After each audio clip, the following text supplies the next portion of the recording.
Hello, aspirants. So, today we'll start with the economic anthropology, and from economic anthropology, we'll move up till the religious studies or the anthropology of religion. चलिए, so let's start from the first question itself. Critically examine the various anthropological interpretations of Kularing. ठीक है, तो कुलारिंग के अलग अलग जो anthropological schools ने interpretations किए हैं या फिर आपके पास अलग अलग सोशोलॉजिस्ट या एंथ्रोपोलॉजिस्ट ने इंटरप्रिटेशंस करे हैं, उसके बारे में आपको लिखना है. तो पहला तो ब्रॉन्सा मलिनोस्की का इंटरप्रिटेशन है. ब्रॉन्सा मलिनोस्की ने बेसिकली एक डिस्टिंक्शन बनाई थी between the ceremonial aspects and the practical economic trade. ठीक है, जो कि अपने आप के अंदर जो है वो यूज़फुल मानी जाती थी. तो उसके अंदर उन्होंने बताया था कि ये जो सेरेमोनियल आस्पेक्ट है जिसको यूज़लेस आप बता रहे हो, इसका भी बहुत बड़ा यूज़ है कि ये जो है वो आपके अंदर सोसाइटी के अंदर या फिर जो आपके पास कुला पार्टनर्स हैं, जो एक कम्युनिटी है कुला की, उसके अंदर जो सोशल सॉलिडारिटी है उसको मेंटेन करके रखती है, इंटर कम्युनिटी रिलेशनशिप को स्ट्रेंथन करके रखती है. जेम्स यंग वगैरह लोगों ने जैसे सोशोलॉजिस्ट या स्कॉलर्स ने जो है वो इस चीज़ को क्रिटिसाइज़ किया था कि इस चीज़ को उन्होंने ओवरली रोमांटिसाइज़ किया है. तो आपके पास जो है एक जो उन्होंने डायकॉटमी बनाई थी between the useless and useful, ये जो है वो आपके पास जो सोशल रियलिटीज़ हैं और जो लोगों के मोटिवेशंस होते हैं इनको नहीं समझाती है. देन उसके बाद बात आती है मार्कल मॉस की. So Marcel Mauss expanded the understanding of the kula ring. तो उन्होंने जो है वो अगेन गिफ्ट थ्योरी के अंदर जो है कुला रिंग को रखा और उन्होंने कहा कि आपके पास कुला ring it is just like the gift exchange जो कि बाकी सोसाइटीज़ के अंदर होता है. और gift exchange it is not merely the exchange but ये जो आपके सोशल रिलेशनशिप्स है उसको परपेचुएट करता है, जिस वजह से ये गिफ्ट एक्सचेंज जो है ये आपके पास एक बाइंडिंग रिस्पॉन्सिबिलिटी जो है वो पार्टनर्स के बीच में हो जाती है. मार्कल मॉस की थ्योरी को बहुत बहुत सारे सोशोलॉजिस्ट ने जो है वो क्रिटिसाइज़ किया है कि अगेन आपके पास जो it is gift exchange it is not only about the strategic और द सेल्फ इंटरेस्टेड नेचर. ये जो है वो आपके पास जो पावर डायनेमिक्स के साथ रिलेशनशिप होता है ये काफ़ी ज़्यादा कम्प्लेक्स होता है एक इंडिविजुअल का. देन उसके बाद जे डब्ल्यू लीच बेसिकली आपके पास एक पॉलिटिकल लेंस के थ्रू जो है वो इस चीज़ को देखते हैं. वो कहते हैं कि again to fight the prestige and political competition, ये जो कुला रिंग है ये इम्पॉर्टेंट होता है और वो इसके सोशो पॉलिटिकल फंक्शंस को जो है वो बताते हैं. देन उसके बाद मैरल स्ट्रेथन कुला को एक सिंबॉलिक एनालिसिस के थ्रू जो है वो इंटरप्रेट करती हैं. वो कहती हैं कि again there are many complex cultural and symbolic meanings that are embedded in the kula exchange, जो कि बेसिकली आपके पास जो है the kula that is not merely the cultural transaction but ये जो है वो आपके पास एक बहुत अच्छा कल्चरल सिग्निफिकेंस जो है वो इसका होता है, जो कि आपके पास अगेन सोसाइटी के अंदर मॉरलिटी और सोसाइटी के अंदर जो है वो एथिक्स, सोसाइटी के अंदर ट्रेडिशनल कंटिन्यूटी, रिचुअलिस्टिक कंटिन्यूटी को जो है वो मेंटेन करके रखता है. ठीक है, तो स्टेथन का एनालिसिस जो है वो वीनर ने क्रिटिसाइज़ किया है कि इसके अंदर जो है वो पोटेंशियली उन्होंने अलग अलग जो लोगों का रोल रहता है उसके बारे में नहीं बताया है. देन उसके बाद एफी डमो ज़्यादा इम्पॉर्टेंट नहीं है. उन्होंने बेसिकली मार्क्सिस्ट पर्सपेक्टिव से जो है वो कुलारिंग को दिखाने की कोशिश की है कि अगेन कुलारिंग के अंदर जो है वो अगेन द कुला item it is associated with the production and the labour value.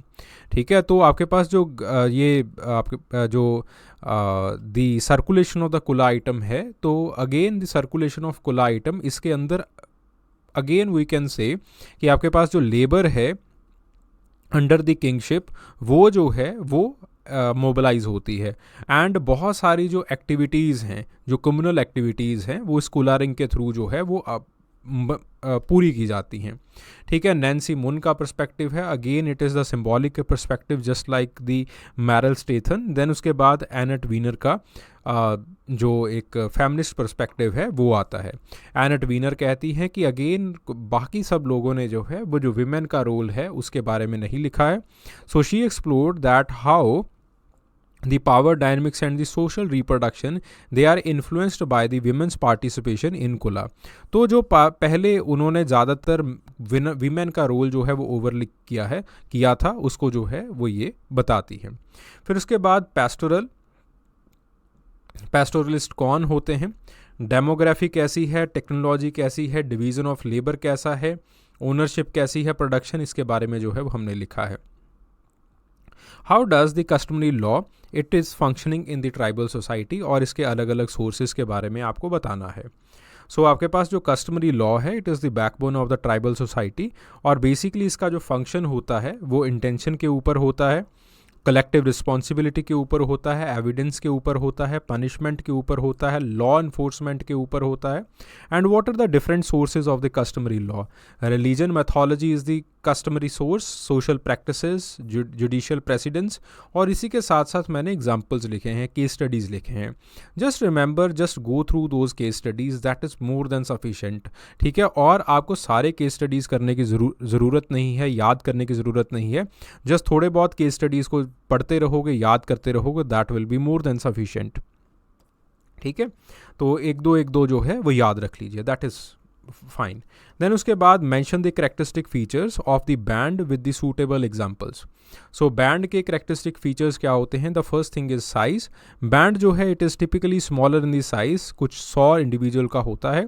The membership is very fluidic, और आपके पास सीज़न के हिसाब से ये चेंज करता रहता है.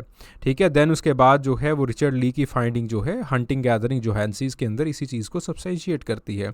लीडरशिप और डिसीजन मेकिंग जो है ज़्यादातर सिचुएशनल होती है. ठीक है, दो लीडर्स हैं in the इन्यूट bands, they have the superior skills. जो काम कर रहे होते हैं, जिसके पास अच्छा स्किल होता है, वही जो है वो लीडर बन जाता है. ठीक है, जैसे नेपोलियन जो है वो आपके पास यूनोमी लोगों के अंदर काम करते हैं.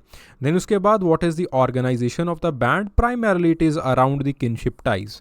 तो अगेन आपके पास the egalitarian structure and the equal access to the resource, ये जो है वो उनके अंदर रहता है. ठीक है, देन उसके बाद बात आती है पैस्टोरलिज्म इन इंडिया. इसके अंदर याद कर लीजिएगा कि पैस्टोरलिज्म का डिस्ट्रीब्यूशन इंडिया के अंदर कैसा है.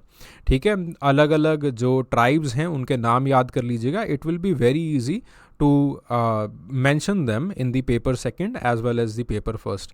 पेपर सेकंड के अंदर भी मैंने सिमिलर तरह का क्वेश्चन जो है वो करवाया हुआ है. ठीक है, देन उसके बाद बात आती है right the characteristics of the hunting and gathering economy. So again these are the characteristics, just go through this. एक बहुत ही सिंपल सा हमने डिस्क्रिप्टिव क्वेश्चन जो है वो लिखा है. देन उसके बाद बात आती है with the help of the appropriate example explain the variation और various forms of the exchange system. सबसे पहले बात आती है रेसिप्रोसिटी की. रेसिप्रोसिटी के अंदर जो सबसे पहली रेसिप्रोसिटी है that is the generalized reciprocity. In the generalized reciprocity आपके पास जो है it involves giving with no immediate expectations of return. ठीक है, आपके पास it is generally among the close kins and the friends.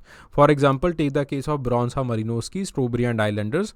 तो अगेन जो है वो आपके पास there exist the generalize reciprocity. आपके अंदर जो है you see the gesture of the goodwill, और गुडविल के ऊपर जो है चीज़ें होती हैं. आपके पास कोई आगे की रिस्पॉन्सिबिलिटी नहीं होती है कि आपको चीज़ों को मोड़ना है. ठीक है, then you have the balanced reciprocity, there is full expectation of the equal return. ठीक है, तो जैसे एनेट वीनर ने ट्रोबरी एंड आइलैंडर्स के अंदर काम किया, या फिर यहाँ पे गिफ्ट इकोनॉमी वाला बात जो है जो आपके पास मार्कल मॉस की बात है वो यहाँ पे लिख सकते हैं. देन उसके बाद बात आती है नेगेटिव रेसिप्रोसिटी की. नेगेटिव रेसिप्रोसिटी के अंदर मार्शल साहलिन अपनी किताब द स्टोन एज इकोनॉमिक्स के अंदर नेगेटिव रेसिप्रोसिटी के बारे में लिखते हैं कि जो रेसिप्रोसिटी इंडिजिनस कम्युनिटीज़ के अंदर आजकल होना स्टार्ट हो गई है. जैसे for example take the case of the Kwakiutl Indians and you are the outsider.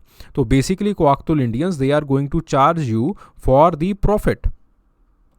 ठीक है, देन उसके बाद बात आती है रीडिस्ट्रीब्यूशन की. So redistribution it involves the collection of the goods and wealth from the members, और देन उसके बाद जो है रीडिस्ट्रीब्यूट करना. जैसे for example Indian taxation system है. सो सिमिलरली यहाँ पे मैंने जो है डगलस ओलिवर का एग्जांपल लिया है. तो ये उन्होंने जो है रीडिस्ट्रीब्यूशन के ऊपर क्या बात कही है. ठीक है, रीडिस्ट्रीब्यूशन ज़्यादातर जो चीफडम इकोनॉमीज़ हैं या फिर जो चीफडम पॉलिटिकल ऑर्गेनाइजेशन है उसके अंदर होता है. देन उसके बाद what is the market exchange. Market exchange के अंदर again there is selling and buying of the goods and services, ठीक है, जिसके अंदर जो है वो again the medium of exchange it may or may not be money. So the exchange it is on the principle of the demand and supply. इसके अंदर जो है वो बार्टर सिस्टम भी आ जाता है, इसके अंदर जो है मनी एक्सचेंजेस भी आ जाते हैं. ठीक है. देन उसके बाद discuss the principles governing the production, distribution and exchange in the simple societies. So आपके पास in the simple societies like hunting and gathering जो प्रिंसिपल होते हैं that are governing the production, distribution and exchange. Distribution and exchange are लगभग जो है दोनों चीज़ें सेम होती हैं, दोनों चीज़ें सिमिलर होती हैं. और आपके पास जो है प्रोडक्शन और इसकी बात की जाएगी. In the production hunting gathering society basically आपके पास जो प्रोडक्शन है सब लोग इकट्ठा करते हैं, कम्यून करता है. एंड जनरली लोग जो है वो एगैलिटेरियन टाइप के अंदर रिसोर्स शेयरिंग के अंदर होते हैं. The technology it is very simple. And आपके पास जो है वो जो डिस्ट्रीब्यूशन जो एक्सचेंज है it is simple a form of the generalized reciprocity. ठीक है, एक जनरलाइज रेसिप्रोसिटी के अंदर जो है वो काम किया जाता है. देन उसके बाद बात आती है फिशिंग सोसाइटी की. ठीक है, प्रोडक्शन आप लोग जानते हैं कोऑपरेटिव होती है, लार्ज स्केल होती है और आपके पास थोड़े बहुत टेक्नोलॉजिकल अचीवमेंट्स जो है वो होने स्टार्ट हो जाते हैं. The focus it is more on the fishing skills. ठीक है. एंड आपके पास redistribution is there and generalized and the balanced reciprocity is there. Then उसके बाद स्वीडनिंग के अंदर भी ऐसा ही है, पेस्टोरल्स के अंदर ऐसा है, horticulture just read it once. ठीक है. Then next question it is the horticultural economy. So horticultural economy के अंदर अगेन डेमोग्राफी के बारे में लिखा है. Just again a very simple very descriptive kind of question. Just इसको एक बार देख लीजिएगा और इसके अंदर जो हमने एग्जाम्पल्स लिए हैं एग्जाम्पल्स का एक नोट बनाते जाइएगा. देन उसके बाद critically examine the formalist and the substantivist views on the application of the economical laws in the study of the primitive societies. So what are the issues of the debate. तो देखो, सो सब्सटेंटिविस्ट का अपना position है, formalist का अपना position है. अब देखो, जब भी कोई डिबेट होता है तो डिबेट के पहले मुद्दे डिसाइड होते हैं. ठीक है, इश्यूज डिसाइड होते हैं किसके ऊपर डिबेट करना है.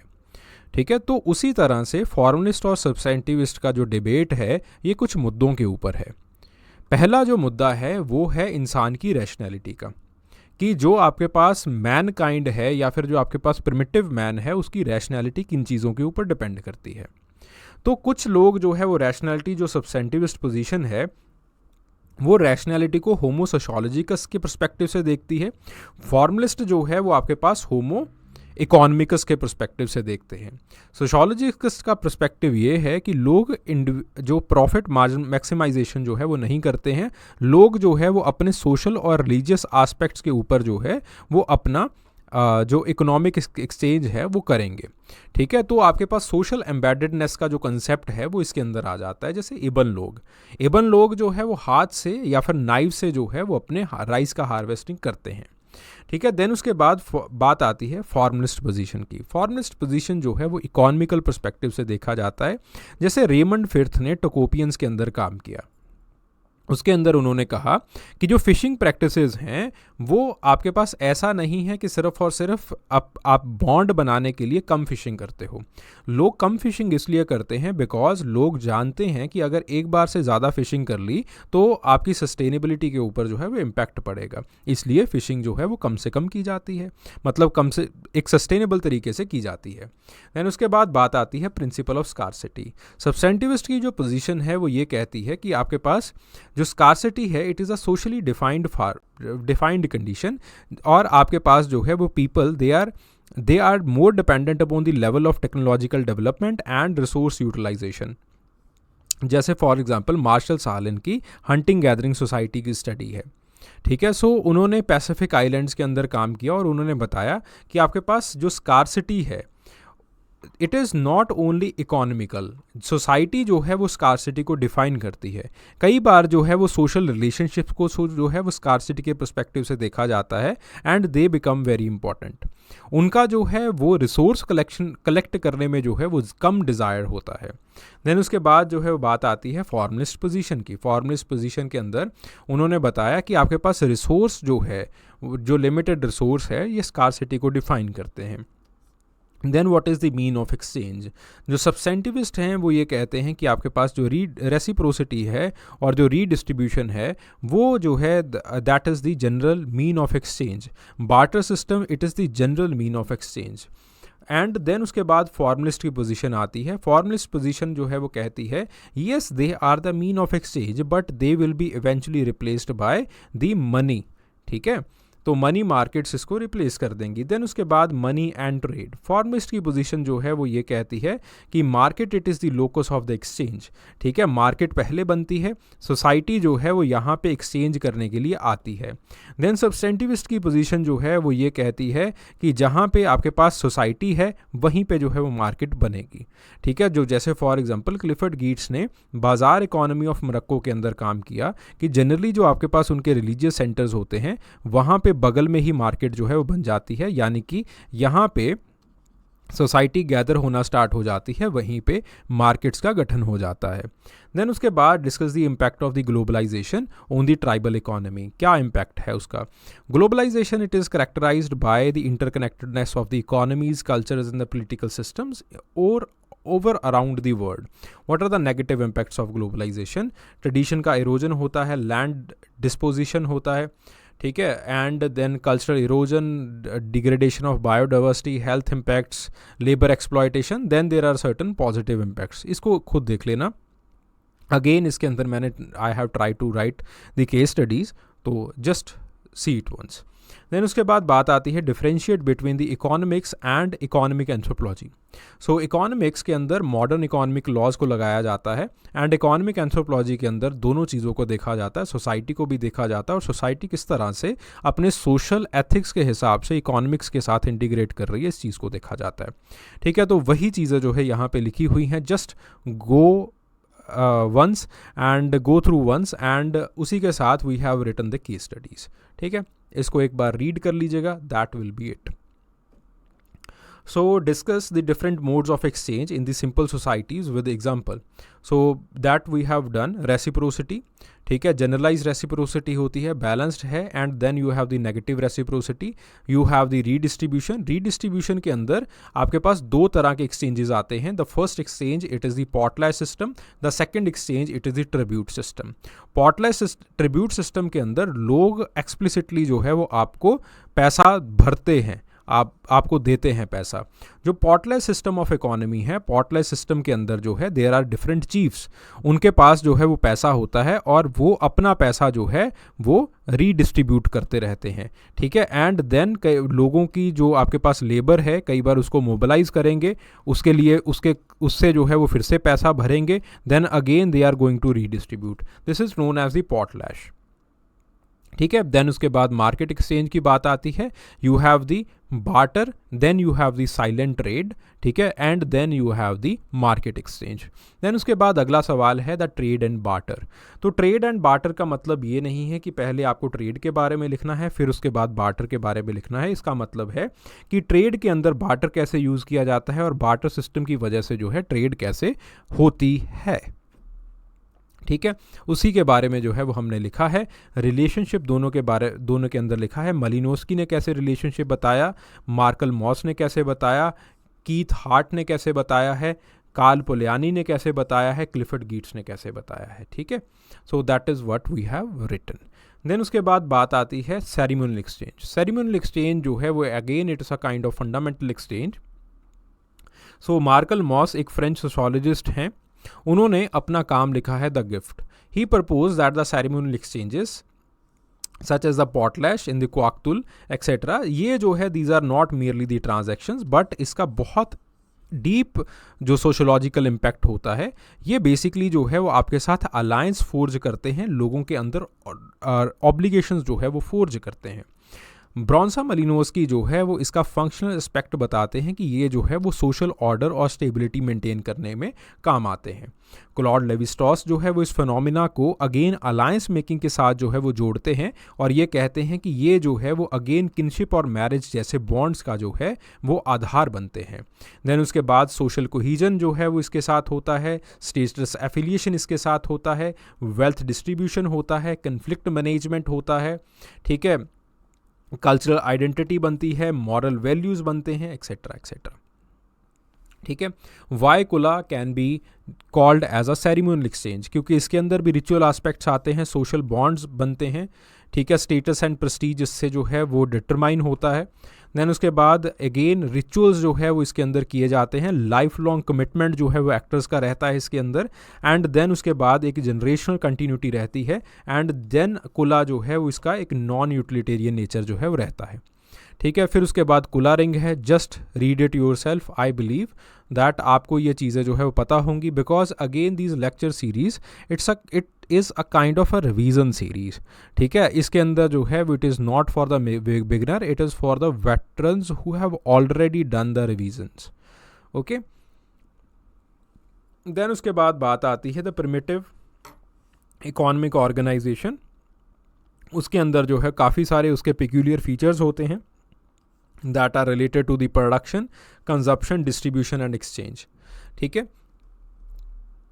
सो उसके जो peculiar features हैं उसके बारे में हमने जो है लिखा है, ठीक है। So the features of production लिखे हैं कि आपके पास एक सबसिस्टेंट प्रोडक्शन होती है सिंपल सोसाइटी के अंदर, प्रिमिटिव इकोनॉमिक ऑर्गेनाइजेशन के अंदर, ठीक है। और उसी के केस स्टडीज़ वगैरह लिखे हैं, ठीक है। डिस्ट्रीब्यूशन का किस तरह से होता है, एक्सचेंज कैसे होती है, उसके बारे में लिखा है, ठीक है। देन उसके बाद delineate the meaning of the economic anthropology. So economic anthropology it analyzes the, Nash की डेफिनेशन है, सबसे सिंपल और सबसे सटीक डेफिनेशन यही है। So economic life as a sub system of society, कि सोसाइटी के पर्सपेक्टिव से जब हम इकोनॉमिक लाइफ को देखते हैं तो ये जो है वो आपके पास इकोनॉमिक एंथ्रोपोलॉजी बन जाती है। अब इसका स्कोप क्या है, पहली चीज़ है the anthropology of the subsistence systems. Anthropology of subsistence systems के अंदर क्या होता है कि आपके पास आप रिलेशनशिप देखते हो between the humans and their physical environment, और किस तरह से जो है वो हंटिंग गैदरिंग, हॉर्टिकल्चर या फिर एग्रीकल्चर जैसी जो है वो काम कर रहे हैं। देन उसके बाद बात आती है the anthropology of the economic history. इसके अंदर आप ये देखते हैं कि कैसे जो है वो जो इकोनॉमिक सिस्टम्स हैं वो कैसे इवॉल्व हुए हैं। देन उसके बाद anthropology of the primitive economy, इसके अंदर आप ये देखते हैं कि कैसे जो है वो आपके पास जो लेबर का स्पेशलाइजेशन है, फैमिलियल प्रोडक्शंस वगैरह जो है वो किस तरह से ट्राइबल इकोनॉमीज़ के अंदर हो रही हैं। Then anthropology of peasant economies, peasant economy का जो है वो किस तरह से एथिकल फॉर्मेशन या फिर आपके पास मॉरलिटी का फॉर्मेशन जो है वो होता है। देन उसके बाद बात आती है द एंथ्रोपोलॉजी ऑफ एंटरप्रेन्योरशिप। इसके अंदर आप ये देखते हैं कि कैसे जो है वो आपके पास एक कारोबार जो है वो कैसे चलाया जाता है, मनी मैनेजमेंट जो है वो पीजेंट इकोनॉमीज़ के अंदर, सिंपल इकोनॉमीज़ के अंदर कैसे किया जाता है। बिजनेस एंथ्रोपोलॉजी के अंदर हम ये देखते हैं कि आपके पास जो MNCs वगैरह हैं जो इंडिजिनस सोसाइटीज़ के अंदर काम करना चाहती हैं, उनके अंदर कितना जो है वो प्रोडक्शन है, और आप प्रोडक्शन कैपेबिलिटी है, प्रॉफिटेबिलिटी की कैपेबिलिटी है, और उसका क्या इम्पैक्ट जो है वो परमिटिव इकोनॉमीज़ के ऊपर होने वाला है। देन उसके बाद बात आती है the anthropology of economic holism. इसके अंदर जो है वो आप ये दिखाते हो कि आपके पास what is the inter relation of the economic life with the other aspects of the society और the other aspects of the life. Then उसके बाद the anthropology of the economic development. इसके अंदर आप दिखाते हो दैट हाउ टू इम्प्रूव और what are the strategies to improve the human welfare, और आप जो है वो नेशनल इकोनॉमिक कैपेसिटी को कैसे इंक्रीज करते हो, ठीक है। सो बेसिकली इसके अंदर हम ये देखते हैं कि the anthropology of economic development के अंदर कि किस तरह से जो है वो एक जो ट्राइबल सोसाइटी है उसका डेवलपमेंट होना चाहिए, ताकि उसके एथिक्स और उसके मॉरल्स, उसके कल्चरल बिहेवियर के ऊपर कम से कम इम्पैक्ट पड़े, ठीक है। फिर अगला सवाल है कि मार्केट क्या होती है, और आपके पास जो है वो क्या नेचर है, क्या रोल है ट्राइबल कम्युनिटीज़ के अंदर मार्केट्स का, ओके। That is it. इसको एक बार रीड कर लेना, कुछ खास है नहीं इसके अंदर। देन उसके बाद अगले चैप्टर के ऊपर आते हैं, that is the political systems और द पॉलिटिकल एंथ्रोपोलॉजी।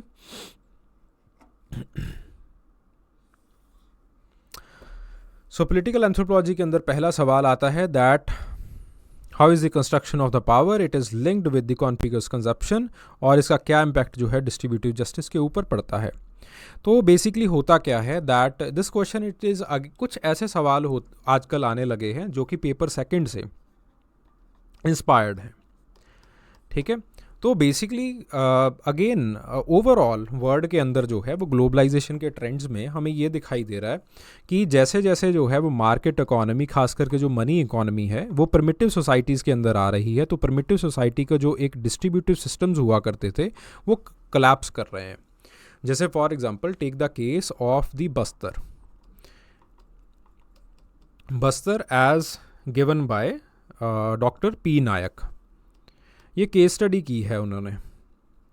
के एस सिंह ने एक ट्राइबल सिचुएशन इन इंडिया नामक किताब लिखी थी। उस किताब के अंदर जो है वो डॉक्टर पी नायक ने अपना एक लेख कह लीजिए या फिर अपना जो है वो एक चैप्टर लिखा है उसके अंदर, ठीक है। तो उसके अंदर जो है वो उन्होंने बस्तर की एक केस स्टडी की है कि कैसे बस्तर के अंदर जो है there is something called the conspicuous consumption, जो कि होने लगा है, जिस वजह से लोग जो है they have started to accommodate the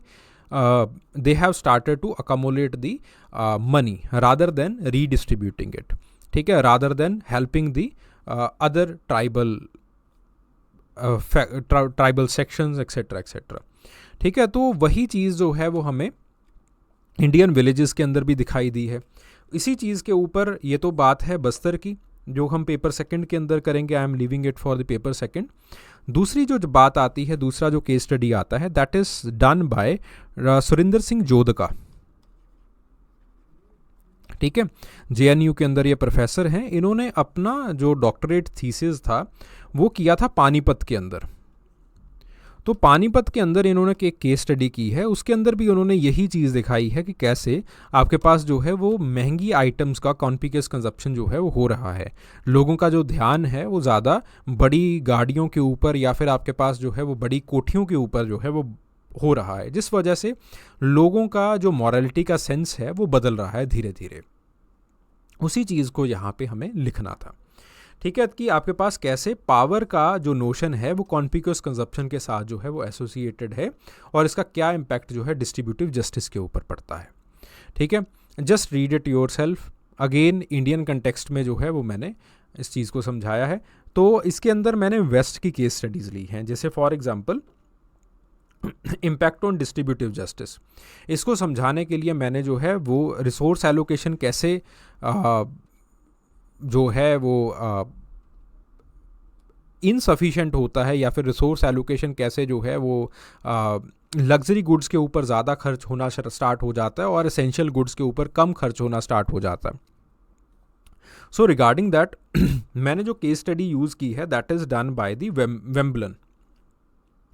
so Veblen's analysis of the leisure class in the early 20th century in America, उन्होंने जो है वो यही बात जो है वो कही है। So he observed that the wealthy invested heavily on the status और द स्टेटस गुड्स, ठीक है, जिस वजह से जो है वो सोशल इनइक्वालिटी भी आनी स्टार्ट हो जाती है, ठीक है। लोग जो है वो बेसिकली जो ऐसी इन्फीरियर गुड्स होती हैं लेकिन महंगी गुड्स होती हैं उनको जो है वो स्टेटस के साथ ज्वाइन करना स्टार्ट कर देते हैं। इसका एक इकोनॉमिक इम्पैक्ट भी बढ़ता है कि एक सेक्टर के अंदर जो है वो लोगों का एलोकेशन, लोगों का स्पेंडिंग ज़्यादा हो जाता है, बाकी सेक्टर्स के अंदर कम हो जाता है। और गवर्नमेंट भी है जो है वो इस चीज़ को देखती है और गवर्नमेंट भी आपके पास हेल्थ केयर वगैरह के ऊपर कम पैसा जो है वो खर्च करना स्टार्ट कर देती है। It leads to the erosion of the cultural values also, ठीक है। सो इस तरह से जो आपके पास रीडिस्ट्रीब्यूशन है या फिर डिस्ट्रीब्यूशन है उसके ऊपर ख़राब असर पड़ता है, ठीक है। सो how do the political organisations of the simple society establish the power, authority and legitimacy. Power कैसे एस्टेब्लिश होती है? एवोल्यूशन से। एवोल्यूशनरी अप्रोच कहती है कि जैसे जैसे आपके पास दाने बढ़ते जाएंगे, सरप्लस आता जाएगा, पावर जो है वो इस्टेब्लिश होती जाएगी। कंसेंसस अप्रोच कहती है कि जो इंसान सोसाइटी के अंदर दो सेक्शंस के अंदर जो कन्फ्लिक्ट कर रहे हैं दोनों में सुलह करवा सकता है, दोनों के अंदर जो है वो एक कंसेंसस अचीव कर सकता है, वो जो है वो पावरफुल बन जाएगा। डायनमिक अप्रोच कहती है कि पावर जो है वो डायनमिक नेचर की होती है, तो जिसके कारण जो है वो लोग एक दूसरे के साथ अलायंस बनाते हैं। जो अच्छा अलायंस बना लेते हैं और पावर को नेगोशिएट कर लेते हैं उनके पास जो है वो पावर आ जाती है। देन उसके बाद कन्फ्लिक्ट अप्रोच आती है, वो कहती है कि आपके पास दो सेक्शन ऑफ सोसाइटी आपस में कन्फ्लिक्ट में रहते हैं और इवेंचुअली एक सोसाइटी जो है वो विजयी घोषित होता है, एक सेक्शन जो है सोसाइटी का जीत जाता है दूसरे सेक्शन से, एंड इवेंचुअली ये जो है वो रूल करना स्टार्ट कर देता है। देन उसके बाद बात आती है ट्रांजैक्शनल अप्रोच की। ट्रांजैक्शनल अप्रोच जो है वो बेसिकली कहती है that there is something called, according to Fredrik Barth, there is something called ethnicity. Paper second के अंदर भी हम जो है इस एथनिसिटी के बारे में बात करेंगे। There is something called ethnicity. इसको जो है वो लोगों को मेंटेन करके रखना पड़ता है और इसको जो है वो लोग रीड्रॉ करते हैं। ठीक है, जैसे for example take the case कि आपके पास जो है वो बाहर से कुछ लोग आ रहे हैं, कनाडा में बैठे हो और बाहर से जो है वो 6 आ रहे हैं, तो because they are good for my economic wellbeing, तो मैं जो है वो अपना कॉन्स्टिट्यूशन बदल के मैं ये लिखूंगा दैट हम अपनी एथनिसिटी को कॉन्स्टिट्यूशनलिज्म के ऊपर, लॉज के ऊपर जो है वो रीड्रॉ करेंगे, वैल्यूज़ के ऊपर, लिबरलिज्म की वैल्यू के ऊपर रीड्रॉ करेंगे। बट जैसे ही वो जो है वो हमारे लिए जो है वो खतरा बनना स्टार्ट हो जाते हैं तो हम गोरे कारे का बिहेव करना, जो एक डिस्टिंक्शन है वो करना स्टार्ट कर देते हैं। This is known as the transactional approach. Transactional approach basically tries to see that how the ethnic boundaries they are being maintained as well as the reconstructed। किस तरह से हम लोगों को एट्रीब्यूट करते हैं, किस तरह से उनको कुछ करेक्टरिस्टिक्स के साथ जो है वो एट्रीब्यूट किया जाता है और उनकी जो बाउंड्री है वो ड्रॉ की जाती है। ठीक है, तो इसी को जो है वो पेपर सेकंड के अंदर भी हम पढ़ेंगे। Then how the authority is established through charisma, through tradition and through rational legal. ठीक है, तो इस तरह से अथॉरिटी इस्टेब्लिश की जाती है। लिजिटिमेसी कैसे इस्टेब्लिश की जाती है? Through the customary laws, through religion and through the principle of reciprocity. लोगों के काम आओ, लोग भी आपके काम आएंगे, and hence the legitimacy will be there. ठीक है, तो बेसिकली तीनों के अंदर अंतर क्या होता है और तीनों के अंदर जो है वो एक रिलेशनशिप क्या होता है। पावर कोई भी इस्टेब्लिश कर सकता है। आप टैलेंटेड हो, आपके पास आपके पास जो है वो पैसा है, आप लड़ाई जीत गए, आपने कंसेंसस अचीव कर लिया, आपने एथनिसिटी को रीड्रॉ करके लोगों के साथ अलायंस बना लिया, आप ऐसे ही लोगों के साथ बहुत अच्छा अलायंस बना लेते हो विथ थ्रू मैरिज एक्सेट्रा, तो आपके पास जो है वो पावर आ जाएगी, आपके पास कुर्सी आ जाएगी। अब कुर्सी आने से जो है आप अब कुर्सी के ऊपर बैठ गए।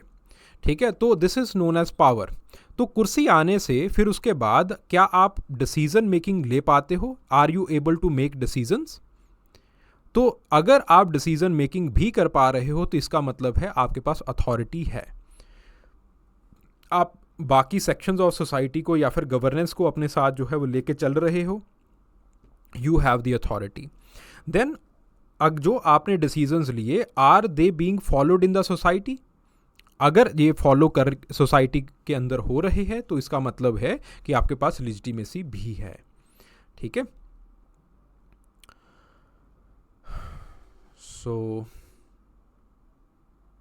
चलिए, so how do the customary law function in the tribal society? So ये कैसे फंक्शन करते हैं? So collective responsibility evidence I think मुझे करवाने की ज़रूरत नहीं है, आपको ऑलरेडी आता होगा। Then what are the different features of band? Again very descriptive, just read it yourself. What are the different social control mechanisms? Customs है, पब्लिक ओपिनियन होता है, रिचुअल सेरेमनीज होती हैं, मैजिक होता है, सोशल आइसोलेशन एक्सक्लूजन का डर होता है, लीनिएज, किनशिप, इंटरनल मैकेनिज्म्स होते हैं, आपका कॉन्शियसनेस होता है, सेल्फ कंट्रोल होता है, belief, value system, self identity, ये सारे जो है वो आपके पास चीज़ें हैं। देन उसके बाद differentiate between the state and the stateless society. Okay, तो आपके अगेन आप जो स्टेट सोसाइटी है, it is the there is a centralized power, and the stateless society there is the lack of the centralized power. Then economic systems, आपके पास जो state society है उसके अंदर जो है वो कम्प्लेक्स इकोनॉमीज़ जो that are characterized by the trade, market, exchange वगैरह होता है, यहाँ पे सब्सिस्टेंस इकोनॉमीज़ चलती हैं। सोशल स्ट्रैटिफिकेशन स्टेट सोसाइटी के अंदर खूब होती है, यहाँ पे जनरल एक एगैलिटेरियनिज्म जो है वो देखा जाता है। देन उसके बाद लॉ एंड ऑर्डर के लिए फॉर्मल लीगल सिस्टम्स होते हैं, यहाँ पे जो है वो आपके पास अगेन मीडिएशन और रिकन्सिलिएशन होता है ज़्यादातर। देन उसके बाद बात आती है रिलीजन की। सो अगेन आपके पास जो है वो रिलीजियस ऑफिशियल्स जो है वो ऑर्गेनाइज होते हैं थ्रू दी हायरार्की। यहाँ पे जो है वो जनरली आपके पास जो है वो religious beliefs they integrate into the daily life और हायरार्की बहुत कम होती है। देन उसके बाद बात आती है discuss the nature of the law and justice in the simple societies citing the suitable examples. So what is the nature of the law and justice in the simple societies? Customary law होता है, वही सारी चीज़ें जो कि हमने पीछे करी हुई हैं वही सारी यहाँ पे हैं, ठीक है। देन उसके बाद band and tribe society, again a very simple descriptive kind of question, just go through this. And then उसके बाद chiefdom in the tribal society, again क्या उसका नेचर रहता है, what are the features of the chiefdom, centralize leadership आनी शुरू हो जाती है, रीडिस्ट्रीब्यूशन मैकेनिज्म्स आने शुरू हो जाते हैं, स्ट्रैटिफिकेशन आ जाती है सोसाइटी में, रिलीजियस रोल जो है वो उसके अंदर अगेन स्ट्रैटिफाइड आ जाता है और रिलीजन का जो एक सिग्निफिकेंस होता है वो बढ़ जाता है। देन उसके बाद describe the evolution of the political system. So this is the general evolution of the political system. Band society से आपके पास ट्राइबल सोसाइटी आप बन जाती है, फिर उसके बाद चीफडम बन जाता है, फिर स्टेट बन जाता है। This is the general evolution of the political system, but यहाँ पे अलग अलग लोगों के पर्सपेक्टिव्स हैं। सो जैसे for example Henry Louis Morgan कहते हैं कि ये जो एवोल्यूशन है that is fuelled by the evolution of family and kinship, ठीक है। तो जैसे जैसे फैमिली और किनशिप जो है वो आपके पास इवॉल्व करती है, पहले आपके पास सिंपल एक कंसेंग्यूइन फैमिली हुआ करती थी, फिर उसके बाद जो है वो आपके पास पहले सिंपल प्रॉम्सिक्यूटी हुआ करती थी, so you had a band based society. फिर उसके बाद सिंपल जो है वो आपके पास एक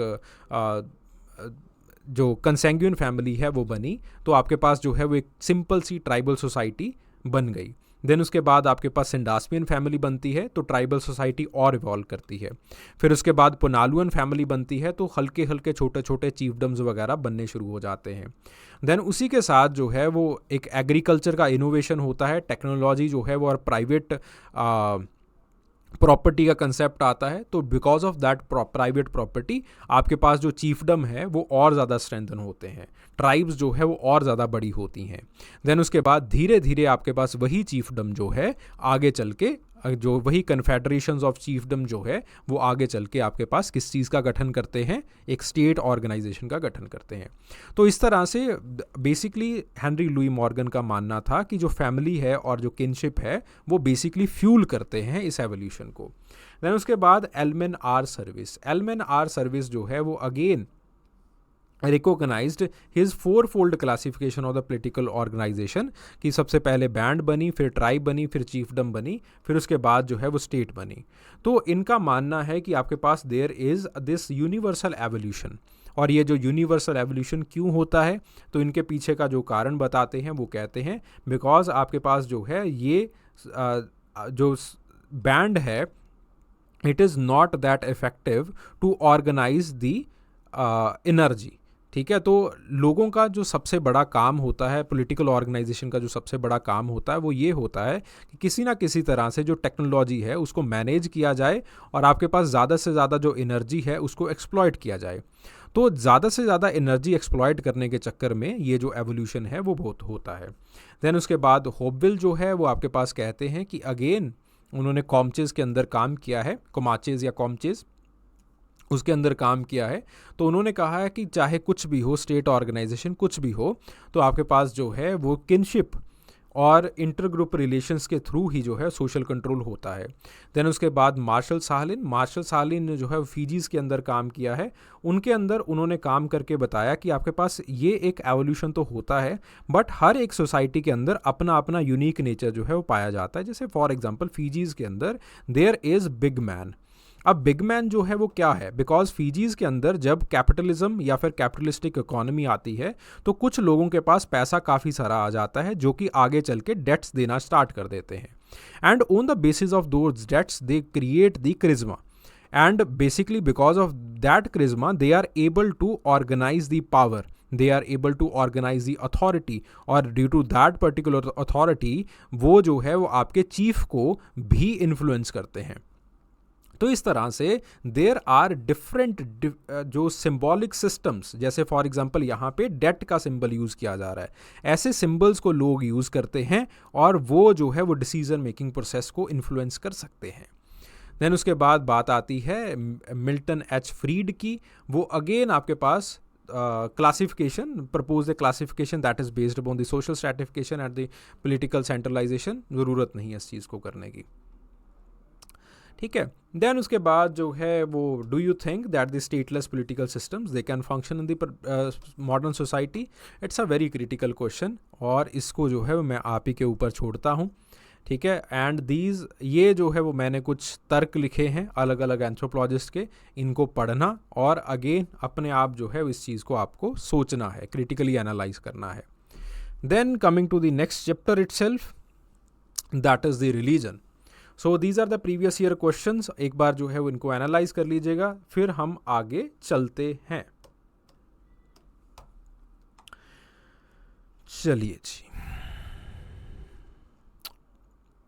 So how did the Clifford Geertz look at religion and differentiate between the anthropological and the psychological approaches to the study of religion? बहुत बार हम ये देखते हैं कि आपके पास जो पहले उत्तर का जो पहला सवाल है उसका उत्तर जो है वो दूसरे सवाल के अंदर छुपा हुआ होता है, ठीक है. तो आपके पास बेसिकली एंथ्रोपोलॉजिकल और साइकोलॉजिकल अप्रोच के अंदर अंतर क्या है कि एंथ्रोपोलॉजिकल अप्रोच जो है वो पूरी सोसाइटी को किस तरह से रिलीजन बांध के रखता है, या फिर पूरे रिलीजन का जो इम्पैक्ट है, रिलीजन एज अ कंसेप्ट जो इम्पैक्ट है रिलीजन सोसाइटी के ऊपर जो है वो किस तरह से पड़ता है, उस चीज़ को हम स्टडी करते हैं.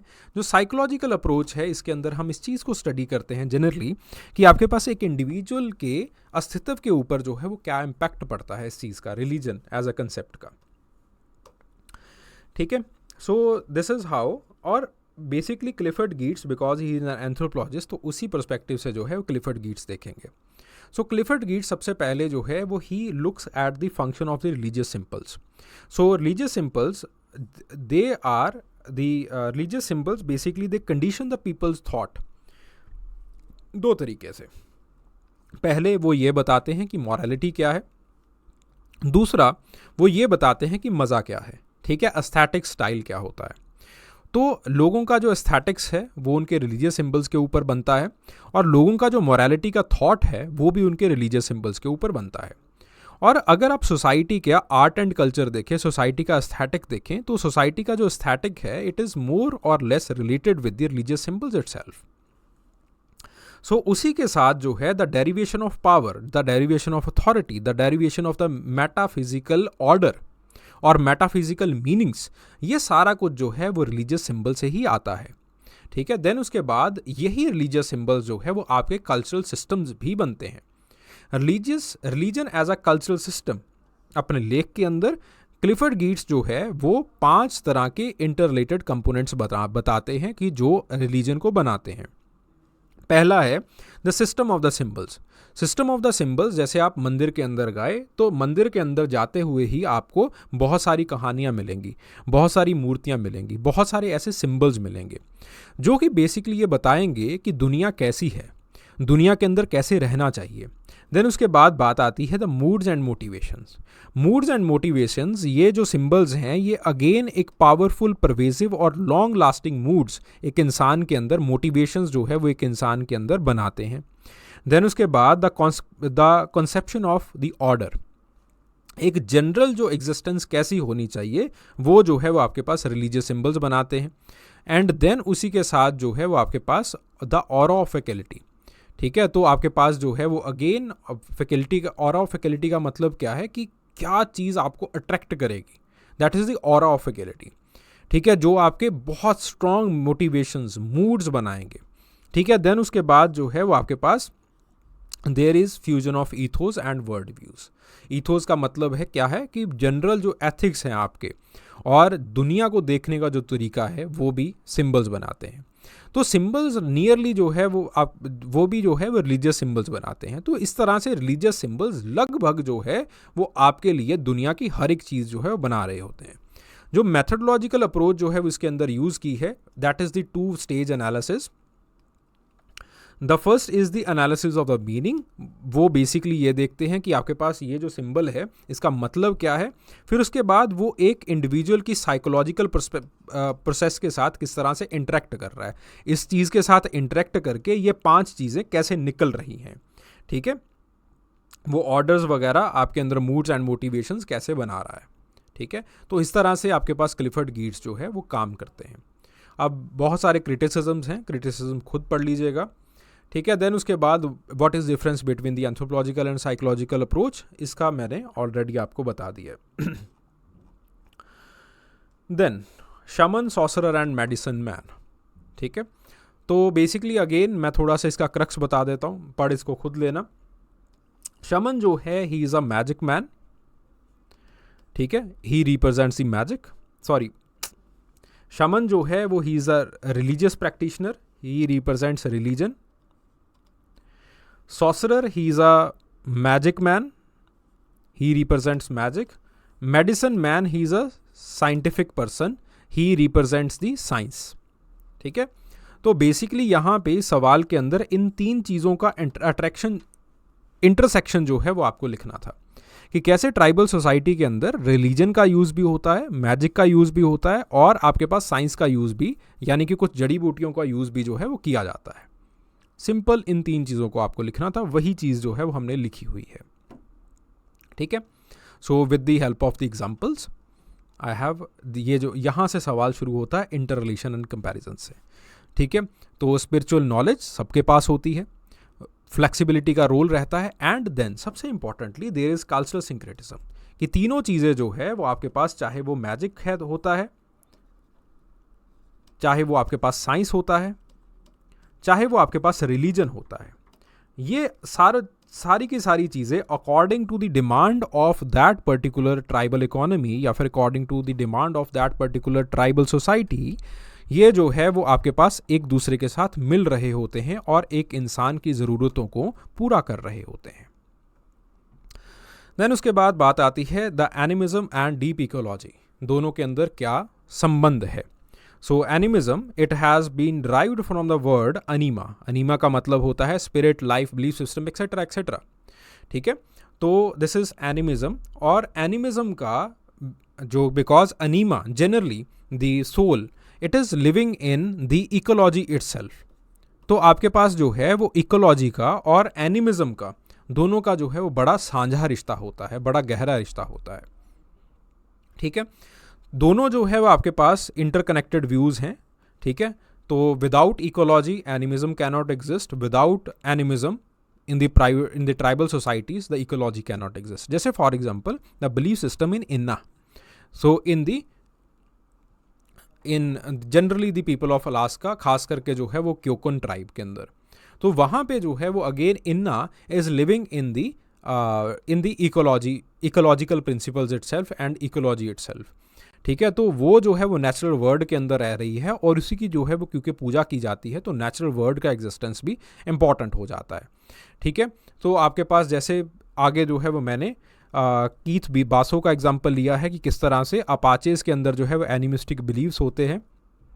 अगेन अगर वो हंटिंग भी करते हैं तो वहाँ पे भी उस जानवर को, उस जानवर की आत्मा को जो है रिस्पेक्ट दी जाती है, एंड एक्सटेंसिव हंटिंग जो है वो नहीं की जाती है।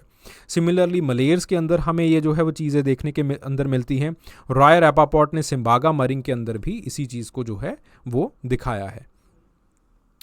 देन उसके बाद बात आती है explain the anthropological approaches to religion, just आप because it is again descriptive kind of question, खुद जो है वो इसको देख लेना, कुछ ज़्यादा है नहीं इसके अंदर। Then again the different traditional form of religion, so इसके अंदर बेसिकली मैंने सारे रिलीजन्स को कवर किया है, from animism, animatism, fetishism, naturism, totemism, then उसके बाद write a short note on totemism, ठीक है। यहाँ पे बेसिकली मैंने ये बताया है कि टोटमिज्म है क्या, rather than just starting by Emile Durkheim.